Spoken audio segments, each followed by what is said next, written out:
17 বছর আমাদের এই দেশটাকে অনেক প্রকারের আমরা ঝড় ঝাপটা শেষ করে আজকে এই প্রান্তে এসেছি। যে ফ্যাসিস্ট হাসিনাকে সরানোর জন্য ওরা কোটা আন্দোলনে লিপ্ত হয়েছিল। এই একমাত্র ইয়ের জন্য, মানে অনিয়মের জন্য কিন্তু হাসিনাকে সরানোর জন্য আমরা সবাই মিলে আন্দোলন করেছি।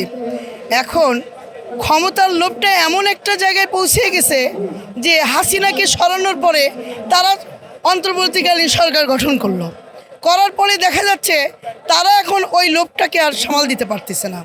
এখন যে কোনো মুহূর্তে তারা টালবাহানা করতেছে।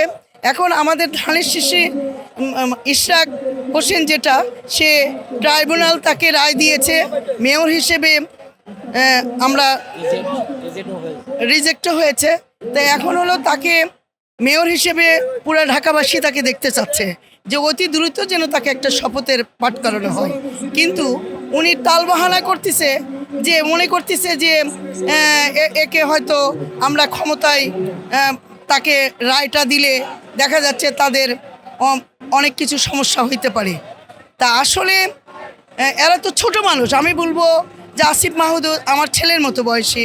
তারা যখন আন্দোলন করেছিল আমরাও করেছি, সেই আন্দোলনে শরিক হয়েছি, আমার ছেলে মেয়ে শরিক হয়েছে। তা আমি বলবো যে তারা বিলম্ব না করে অন্তত আমাদের সামনের অগ্রযাত্রাকে, যে বিএনপি 17 বছর আমাদের এই দেশটাকে অনেক প্রকারের আমরা ঝড় ঝাপটা শেষ করে আজকে এই প্রান্তে এসেছি।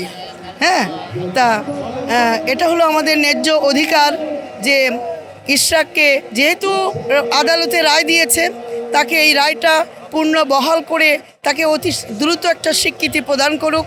না হলে তো আমরা এই পথ থেকে সরে দাঁড়াবো না।